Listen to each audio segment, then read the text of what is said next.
क्या है पहला सामान? हुजूर का इश्क। आदत फरमाते हैं जान है इश्क मुस्तफा, रोज फजू करे खुदा, जिसको हो दर्द का मजा नाजे दवा उठाए। एक हो गया हुजूर का इश्क। दूसरी चीज बताने लगा हूं, हुकूकुल्लाह, सुभान अल्लाह, बंदे पर अल्लाह के हक। तीसरी चीज हुकूकुल इबाद, बंदे के बंदे पे हक। ये तीन चीजें सामान्य आखिरत है। तवज्जो है आपकी? सफर शुरू कर दें? तैयार बैठे ना? जरा सारे कह दें या रसूल अल्लाह। अल्लाह सलामत रखे, वल्लाह वो सुन लेंगे, फरियाद को पहुंचेंगे। इतना भी तो हो कोई जो आह करे दिल से। हाँ बस सुने मेरी बात। मैं सफर का आगाज करता हूं इश्क मुस्तफा से। मैंने पहली बात क्या बताई थी? इश्क मुस्तफा। खुदा की कसम हमारी पगड़ी से ज्यादा हुजूर की इज्जत प्यारी है, हमारी जान से ज्यादा हुजूर की इज्जत प्यारी है, हमें औलाद से ज्यादा हुजूर की इज्जत प्यारी है, हमें अपनी कायनात से ज्यादा हुजूर की इज्जत प्यारी है। तुझे इश्क की कहानी सुनाऊं। अल्लाह अकबर। वही जमीन मस्जिद नबवी है। हजरत अली के भाई हजरत अकील ईमान लाए। तवज्जो करें हजरत। हाँ इंशाअल्लाह कुछ नई बात करने लगा। हाँ लेकिन इंशाअल्लाह ये नया होगा। और ये बात मैंने इसलिए छेड़ी, आपने कहा था ना कि आप जो भी बोलेंगे हमें पता होगा, लेकिन अभी से बताइए, अगर पता हो तभी बोलेंगे। हाँ ठीक है, बाकी बातें तो मेरे मौजू के तहत आएंगी, वो नई हो या पुरानी हो। हाँ लेकिन अब यहां से शुरू कर रहा हूं। हजरत अली के भाई हजरत अकील ईमान लाए तो हुजूर को बड़ा प्यार इन पे आया। एक तो खानदानी थे हुजूर के, दूसरे सहाबी हो गए। बड़ा प्यार आने लगा हुजूर को। ये हर वक्त हुजूर के पास रहते थे, लेकिन ये देखते थे कि हुजूर अक्सर काम अपने अबू बकर सिद्दीक रज़ी अल्लाह तआला अन्हु से कराते। बता रहा हूं हुजूर का इश्क क्या है और आशिक कौन होता है। ये देखते थे अक्सर काम हुजूर हजरत अबू बकर सिद्दीक रज़ी अल्लाह तआला अन्हु से फरमाया कराया करते थे। अगर घोड़ा तैयार कराना होता हुजूर फरमाते अबू बकर सवारी तैयार करो, अबू बकर ये काम करो। हजरत अकील कहते मेरे जी में आया कि क्यों ना अबू बकर की जगह मैं काम करने लगूं। तो वो जो था ना, वो इश्क में आगे बढ़ना काम था, हसद और जलन नहीं थी। वो चाहते थे मैं आगे बढ़ूं। अबू बकर सिद्दीक रज़ी अल्लाह तआला अन्हु से हुजूर किसी काम को कहते ना, तो हजरत अकील दौड़ जाते और जाके खुद काम करने लगते। कई बार हो गया ऐसा, हुजूर फरमाते अबू बकर ये करो, आप रोकते, खुद काम करने लग जाते। अल्लाह अकबर। लेकिन फिर भी ना हजरत अकील कहने लगे मैं देखने लगा, फिर भी अबू बकर आगे निकल जाते हैं मुझसे। एक दिन ना हुजूर मस्जिद नबवी में थे। मस्जिद नबवी में हुजूर और हजरत अबू बकर सिद्दीक सबसे अगली सफ में बैठे हैं। सबसे अगली सफ में अबू बकर सिद्दीक बैठा करते थे। आज तो जनाब आते भी हैं ना मस्जिद में, तो सबसे पीछे बैठते हैं ताकि 2 रकात पढ़ें, जल्दी से चप्पल उठाएं और निकल लें। वो यार उलमा के करीब बैठा करो। फरमाया गया जो जितना दुनिया में उलमा के करीब बैठेगा, अल्लाह आखिरत में उतना ही मुस्तफ़ा के करीब बैठा देगा। अल्लाह अकबर। उलमा के करीब बैठा करो। इसलिए हजरत अबू बकर सिद्दीक हुजूर के सबसे करीब बैठा करते थे ताकि ज्यादा से ज्यादा मुस्तफ़ा का दीदार हो सके, हुजूर के ज्यादा करीब बैठ सके। एक दिन आए ना मस्जिद नबवी में, सबसे आगे हुजूर बैठ गए। हुजूर सबसे आगे आके हुजूर के पास हजरत अबू बकर सिद्दीक बैठे। जैसे बैठे ना हजरत अकील आ गए। अकील आने के बाद कहने लगे अबू बकर उठो। हजरत अबू बकर उठ के खड़े हो गए। अल्लाह अकबर। जबकि हुक्म यह है कि जिसको जहां जगह मिल जाए वहीं बैठ जाना चाहिए। हजरत अकील आए और अबू बकर सिद्दीक को कहते उठ अबू बकर। हजरत अबू बकर उठ के खड़े हो गए। ये नहीं कहा तुम कौन होते उठाने वाले, मेरी उम्र देखो, मेरा विसात देखो, मेरा वजूद देखो। जैसी हजरत अकील ने कहा था अबू बकर उठो, अबू बकर उठ के खड़े हुए। कहा जाओ पीछे चले जाओ। अल्लाह अकबर। उनको हटा के हजरत अकील बैठ जाते हैं। अबू बकर ने पहली सफ पार की है, मुड़ के अकील की तरफ देखा। दूसरी सफ पार की है, फिर मैं अकील की तरफ मुड़ के देखा। चौथी सफ में पहुंचे गए, फिर मुड़ के हजरत अकील को देखा। पांचवी सफ में पहुंचे गए, फिर मुड़ के हजरत अकील को देखा। यहां तक के छठी सफ आ गई, फिर मुड़ के हजरत अकील को देखा। जब सातवीं सफ आ गई, मुड़ के देखा हजरत अकील को। कहने लगे शहजादे अगर इजाजत हो तो अबू बकर यहां बैठ जाए, अगर इजाजत हो तो अबू बकर यहां बैठ जाए। हजरत हुए अकील ने कहा ठीक है बैठ जाइए। हजरत अबू बकर सिद्दीक 7वीं सफ में बैठे हैं, हजरत अली देख रहे हैं। ये बात हजरत अली को गवारा नहीं हुई, नमाज से फारिग हुए हैं, उठते हुजूर की खिदमत में गए, जाके कहते हैं या रसूल अल्लाह आप अकील को समझाइएगा। कहा क्या हुआ? कि आज मस्जिद में अकील ने अबू बकर को अगली सफ से उठा करके 7वीं सफ में पहुंचा दिया था। अल्लाह अकबर इतना कहना था। अब महबूब की महबूब बात सुन, आका फरमाते हैं अली बस कर, अकील की छोड़, ये बता मेरे अबू बकर ने क्या कहा था? जब उठाया था तो उसका चेहरा कैसा था? जब पीछे किया था तो वो क्या कह रहा था? आंख में आंसू थे अली के। कहते या रसूल अल्लाह जब अकील ने अबू बकर को उठाया था तो कोई गुस्सा नहीं था, कोई जलाल नहीं था, शर्म से नजरें झुकी थी। 7वीं सफ में गए, जाके कहते वो शहजादे अगर इजाजत हो तो यहाँ बैठ जाओ, इतना सुनना था। मेरे हुजूर आका फरमाते हैं जाओ जाकर के कोई मेरे अबू बकर को बुला लाए। अल्लाह अकबर, अबू बकर सिद्दीक को बुलाया गया है। आका फरमाते अबू बकर बता तो सही आज नमाज में क्या हुआ था? कहते या रसूल अल्लाह बस कीजिए। आका फरमाते बताना हुआ क्या था? अल्लाह अकबर, अबू बकर सिद्दीक कहते हैं आका बस मुझे शहजादे ने उठाया, उसकी मर्जी ये थी कि मैं 7वीं सफ में नमाज पढ़ूं, शहजादे का कहना था, इसलिए मैं 7वीं सफ में जाके बैठ गया।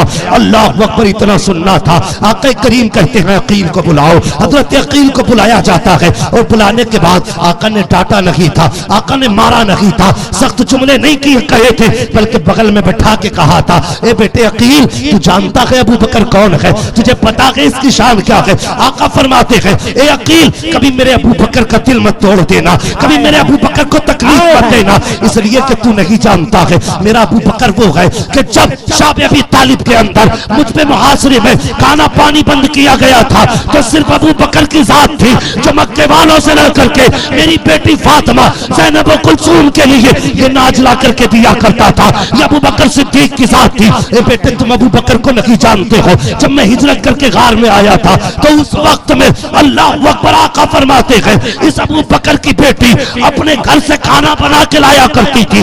इसका नवासा हमारे लिए दूध का प्याला लेकर के आया करता था। ए बेटे तुम जानते हो अबू बकर कौन है? अब बड़ी तारीखी बात मेरे नबी ने कही थी, ए बेटे आज तूने अबू बकर को पहली सफ से उठाया है और सोन जिस मस्जिद में तू बैठा है इसकी कीमत सबसे पहले अदा जिसने की है उसी साथ को अबू बकर सिद्दीक कहा जाता है।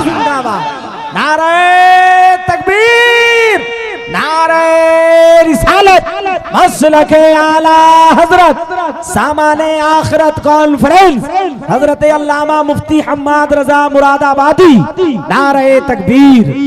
आका फरमाते इसकी भी आवाज वही अकील जो है। बड़ा एहसान है मेरे अबू बकर का। ओ भाई कभी 10-20 रुपए दे के जलसे में एहसान न जताना, हाँ कभी 10-20 दे के एहसान न जताना। खुदा की कसम अल्लाह कबूल कर लेना तो बस तभी काम बना करता है, हाँ तभी काम बना करता है। मेरे हुजूर फरमाते बड़ा एहसान है अबू बकर का। और आका की आंख में आंसू थे, हुजूर की आंख में आंसू थे। जब आका फरमा रहे थे हजरत अकील का कंधा पकड़ के कहा बेटे अकील जिसने भी इस्लाम पर एहसान किया मैंने उसका बदला दुनिया में चुकाया है, जिसने भी इस्लाम पर एहसान किया मैंने उसका बदला दुनिया में चुकाया है। लेकिन ये जो मेरा अबू बकर है ना, ये जो मेरा अबू बकर है मैंने इसका बदला नहीं दिया, इसका बदला नहीं दिया। सहाबा की आंख में आंसू थे, जितने थे सब रो रहे थे। आका क्यों? फरमाने लगे जब जन्नती जन्नत में चले जाएंगे तब मैं अपने अबू बकर का हाथ पकड़ूंगा और अपने रब की बारगाह में लाके कहूंगा मालिक सबका कर्जा तो मोहम्मद ने दे दिया है, मेरे अबू बकर का कर्जा तू अदा फरमा दे। सुभान अल्लाह, सुभान अल्लाह, अल्लाहू अकबर। और ये इश्क की कहानी है, ये इश्क की कहानी है। खुदा की कसम वो जवानों हमने दीन पे क्या लगाया? कुछ भी तो नहीं लगा, कुछ भी नहीं लगा। किसी ने पत्थर मारा हमने खाया? कभी नहीं, कभी नहीं खाया। अबू बकर की वो जात है जिसने जान हुजूर के नाम पे लुटाई है, जान हुजूर के नाम पे लुटाई है। अल्लाह अकबर। अबू बकर सिद्दीक गार में जब गए थे, पता है ना, आपने अंगूठा लगाया, एक सुराख पे एड़ी लगा दी, 2 सुराख थे या 1 सुराख था, सांप ने आके डसा। आज एक चूहा अगर महफिल में आ जाए ना तो खलबली मच जाती है। 1 घंटा जलसा सुन के सोचते हमने हुजूर पे एहसान कर दिया। नहीं जवान, खुदा की कसम पूरी जिंदगी हुजूर के जिक्र में रोते रोते भी गुजार दो ना तो गारे सोर के आंसू की एक कतरे की कीमत अदा हम नहीं कर सकते, एक कतरे की कीमत हम अदा नहीं कर सकते। सांप ने काटा, जहर फैल गया, अल्लाह अकबर। हुजूर की आंख खुली, फरमाने लगे मालका या अबू बकर, ए अबू बकर क्या बात है, क्यों रोया? कहने लगे हुजूर सांप ने काटा है। मेरे आका ने हाय ववेला नहीं किया, उठ के बैठ गए।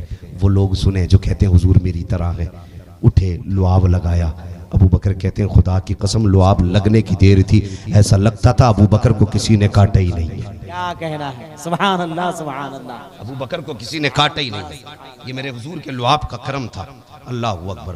और फिर देख खुदा की कसम बिला वजह नहीं कहता हूँ हुजूर से इश्क करो, हुजूर से इश्क करो। अगर तुम हुजूर के हो गए ना तो जमाना तुम्हारा हो जाएगा, सुभान अल्लाह सुभान जमाना तुम्हारा हो जाएगा। शर्त ये तुम हुजूर के हो जाओ, तुम हुजूर के हो जाओ। अल्लाह अकबर। जान है इश्क मुस्तफ़ा, रोज फजू करे खुदा, जिसको हो दर्द का मजा नाजे दवा उठाए क्यों। हुजूर से इश्क करो। अगर इश्क नहीं है ना तो फिर कुछ भी नहीं। निरी अमल की पुटरिया हो तब भी खैरियत नहीं है। हाँ, हुजूर से इश्क नहीं है और माथे पे निशान पड़ गए, माथा रगड़ते रगड़ते नतीजा कुछ भी नहीं। और अगर बंदा सिर्फ इश्क इश्क गाता रहे और अल्लाह की इबादत ना करे तब भी खैरियत नहीं है। कान खोल के सुन लेना। अब मैं बात हुकूकुल्लाह की करने लगा हूं। अल्लाह ने हम पे लाजिम किया है 5 वक्त की नमाज को। कितने लोग नमाज पढ़ते, कितने लोग पढ़ते? मुश्किल से 5% लोग नमाज पढ़ते हैं पाबंदी से, वरना इतने भी नहीं, 3-4% लोग नमाज पढ़ते हैं। उन नौजवानों जरा दिल पे हाथ रख के सुनो जो बात कहने लगा हूं। हम जिस मकान में रहते हैं हमने उस पर कितना पैसा लगाया? 50 लाख रुपए से ऊपर पैसा लगा देते। हजरत और एक बात बताऊं, जहां टॉयलेट हम बनाते हैं, जहां जिस्म की गंदगी साफ करते हैं अपने जाकर के, हम उसमें 2-2 लाख रुपया लगा लेते हैं। कितना? 2-2 लाख। और फख्र से कहते हैं मेरे बाथरूम में 2.5 लाख लगाए, मेरे बाथरूम में 3 लाख लगाए।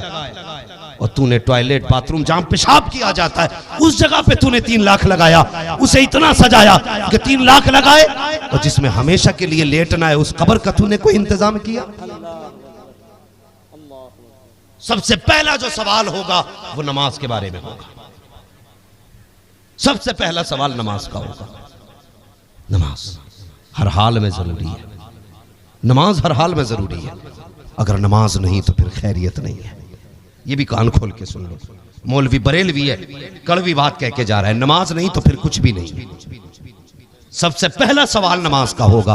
पूछो इन उलमा से रोजे महशर के जहां गुदास बुवत अव्वली पुरसिशे नमाज बुवत। जो सबसे पहला क़यामत के दिन सवाल होगा ना वो नमाज के बारे में होगा।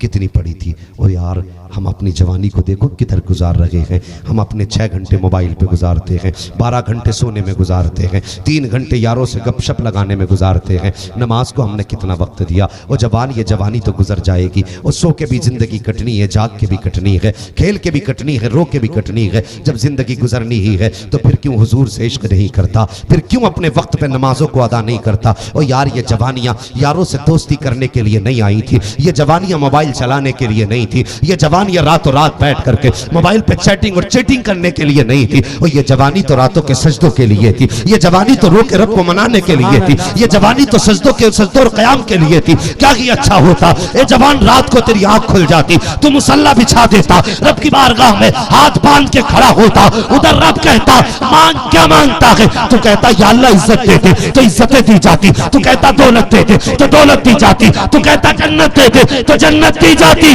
और तू कह देता कि हुकूमत दे दे, खुदा की कसम देने में देर नहीं होती, तुझे कहने में देर हो सकती है।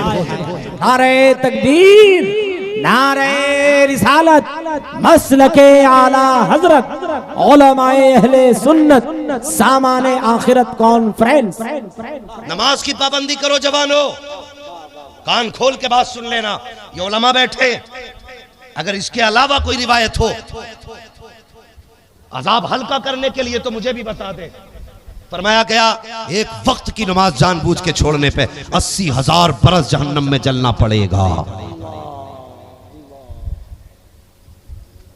इतने बरस बोले जरा, कितने? 80,000 बरस। और वो एक दिन 50,000 बरस का होगा। इसके 80,000 बरस किधर?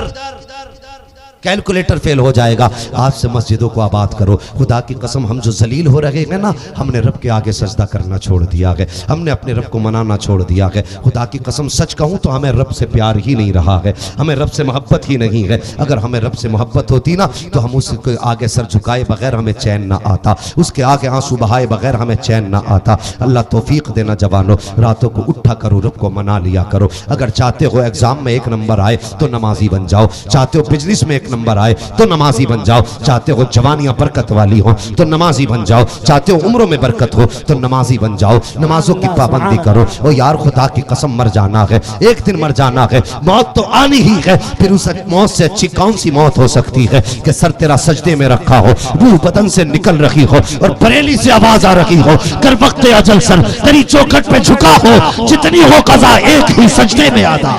सुभान अल्लाह, सुभान अल्लाह, जिंदाबाद जिंदाबाद। क्या कहने मुफ्ती साहब। भाई नमाजों की पाबंदी करो, करेंगे इंशाल्लाह नमाजों की पाबंदी, इंशाअल्लाह। बोलो इंशाल्लाह। और कल बता देना, कोई पूछे मौलवी आया था रात भर जाके क्या लेके आए, कहना कल तक बेनमाजी थे, आज हमें रब से इश्क हो गया, हमें रब से इश्क हो गया। वो अपने रब को पहचानो। सुनो अल्लाह के बंदो, सुनो सुनो। बेटा गलती करते बाप जायदाद से बेदखल कर देता है, उस्ताद की तौहीन कर दे तो उस्ताद निकाल देता है। लेकिन हमने जिंदगी हो गई रब को सजदा नहीं किया। कभी उसने खाना बंद किया, बोले पानी बंद किया, कभी किसी चीज के हैश में कमी की, कभी कभी नहीं की ना उसने, कभी कभी नहीं की। मगर फिर भी हम खुदा को याद नहीं करते, खुदा को याद नहीं करते ना। एक खातून ना हुजूर के सामने आई और अपने बच्चे का सवाल किया, हुजूर मेरा बच्चा नहीं मिल रहा है। थोड़ी देर के बाद बच्चा मिल गया तो वो माँ थी ना, जब बच्चे से लिपटी, कभी माथा चूम रही, कभी रुखसार, कभी होठ। हुजूर फरमाने लगे, सहाबा देख रहे हो इस माँ को अपने बच्चे से कितना प्यार है? या रसूल अल्लाह, इस माँ के प्यार को तो कोई प्यार लग ही नहीं सकता। अब आका फरमाते सुन, जितना इस माँ को अपने बच्चे से प्यार है ना, अल्लाह ऐसी 70 माँओं से ज्यादा अपने बंदे से प्यार करता है। सुभान अल्लाह। ऐसी 70 माओं से ज्यादा रब अपने बंदे से प्यार करता है। वो बंदे, तूने रब को जाना नहीं, सच ये है तूने रब को जाना नहीं। तुझे रोजी की कमी पड़ी, तूने सेठ का दरवाजा खटखटाया। तुझे दौलत की कमी पड़ी, तू विधायक के दरवाजे पे जाके बैठ गया। तेरे पास पैसे की कमी आई, तूने मुखिया की बैठक पे जाके कुर्सी जमा ली। जब तक उसने 500 रुपए न दिए उठ के ही नहीं आए। कितने ठलुए लोग हैं हमारी कौम में, बैठे रहते मुखिया की बैठक पे, 4-5 दिन के बाद 200 रुपए मिले। ओ भाई 4-5 दिन के बाद 200 मिलते हैं। अगर रोज मेहनत करता 500 रुपए कमा के लाता, इसने 5 दिन में 200 दिए कि मेहनत करके 5 दिन में 2500 रुपए तेरे पास हो जाते। अल्लाह अकबर। खुदा के वास्ते मेहनत करना सीखो। अगर दुख आ जाया करे ना तो दौलत वालों की चौखट पे न जाया करो, पैदा करने वाले की चौखट पे चले जाया करो, अपने रब की बारगाह में चले जाया करो। और तुम नहीं जानते हो उसकी रहमत आवाज दे के कहती है, मेरे बंदे आ मेरे पास आ जा, तू क्यों मुझसे दूर है, मेरी रहमतें तेरे लिए है। ओ यार रोजी में कमी है तो मस्जिद में आ जाया करो। आज नौजवान कहता मेरे पास फला आदमी से ताल्लुकात है, उसका नंबर मेरे मोबाइल में है, उसका नंबर मेरे मोबाइल में है, उसका कॉन्टैक्ट मेरे मोबाइल में है। हाँ हाँ, तेरे मोबाइल में नेता का नंबर भी है, तेरे मोबाइल में विधायक का नंबर भी है, तेरे मोबाइल में सेठ का नंबर भी है। मगर मुझे भी बता वो नंबर है कि नहीं जो मुस्तफा खुदा का दे के गए हैं? वो नंबर तेरे पास है कि नहीं जो आका ने खुदा का दिया है? तुम कहोगे मौलवी नई बात करने लगा, खुदा का कौन सा नंबर है? मैं तुझे बताऊं, खुदा का नंबर ये है कि जब मुसीबत में आ जाए पहले वुजू कर, मस्जिद में आ, 2 रकात नमाज हाजत की नियत कर, 2 रकात नमाज हाजत पढ़। जब तेरी 2 रकात मुकम्मल होगी तेरा रिश्ता खुदा से जुड़ जाएगा। फिर हाथ उठा के मांगना तेरा काम है, तेरी झोली को भर देना खुदा का काम है। सुभान अल्लाह, सुभान अल्लाह, जिंदाबाद जिंदाबाद। अपनी शिकायतें अपने रब से किया करो, अपनी जरूरतें अपने रब से रखा करो। अगर किसी और से मांगोगे ना तो ये दुनिया बड़ी मतलबी है, ये देती है फिर जलील भी करती है, दे तो देती है फिर जलील भी करती है। कमेटी वाले ये लड़के अल्लाह सलामत रखे इनको जिन्होंने जलसा कराया, हाँ कल आज इनके महफिल में लोग बैठेंगे, कल कहेंगे अरे यार तुमने इतना पैसा क्यों लगाया था, कोई नतीजा नहीं निकला। ये दुनिया ऐसी है। और कभी तारीफ की उम्मीद से अच्छे काम मत करना, यहाँ अच्छे काम के बदले में कभी तारीफें नहीं मिला करती। हाँ, कभी तारीफ अच्छे काम करने वालों को नहीं मिला करती, बदनामी यही मिला करती है। अल्लाह सलामत रखे आपको।